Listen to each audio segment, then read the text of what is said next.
Kaixo guztioi, bideo honetan horrengo ariketa batziko dugu, esaten digute, 3 metro neurtzen dituen eskailera bat pareta baten kontra jarrita dago.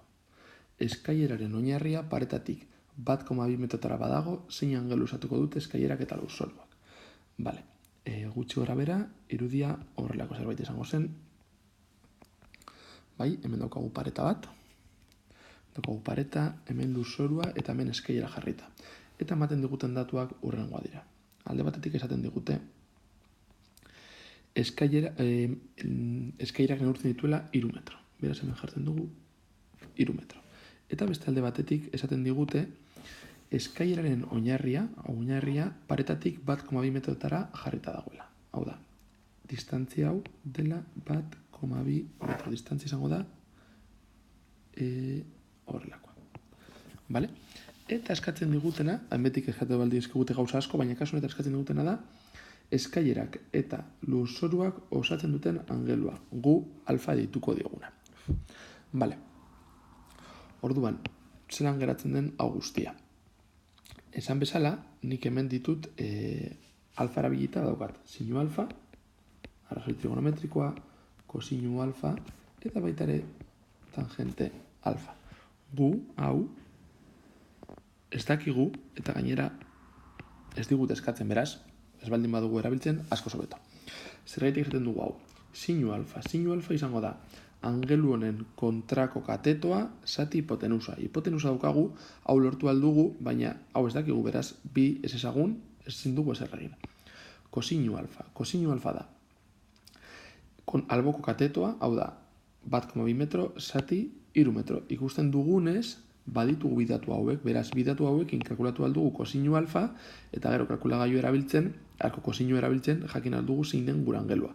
Tangentarekin egingo baldiman genuke, ikusten baldiman zuen, tangente alfa izango zen.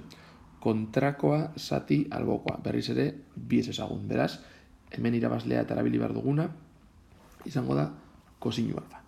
Berreazten dugu. Kosinu alfa, berdin, alboko katetoa, hau da, 1,2 metro zati hipotenusa. Kasu honetan, 3 metro dela. Egiten baldin badugu hau, honek ematen dugu 0,4.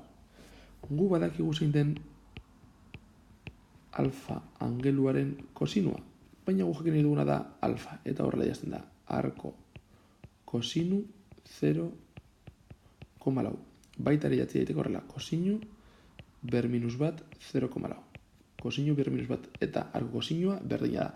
Eta hau balio dugu arrazoi trigonometriko bat dakigunean kalkulatzeko angelua.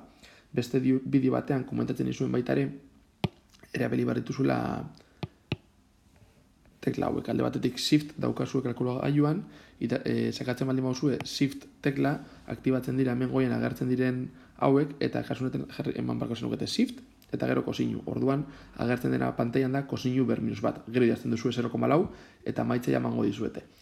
Eta gero ondoren graduetara pasatu behar duzue. Barratzen dut hau, egiten baldin bauzue kalkulagailuarekin honek ematen du 76,42 eta ez dakitzen bat zenbaki gehiago.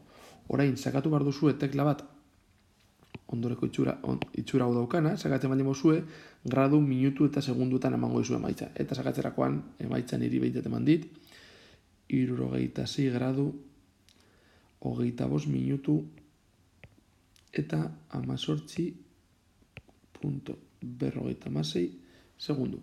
Eta hau izango da, eskailerak lurzoruarekin osatzen duen angelua hain zuzen ere alfa.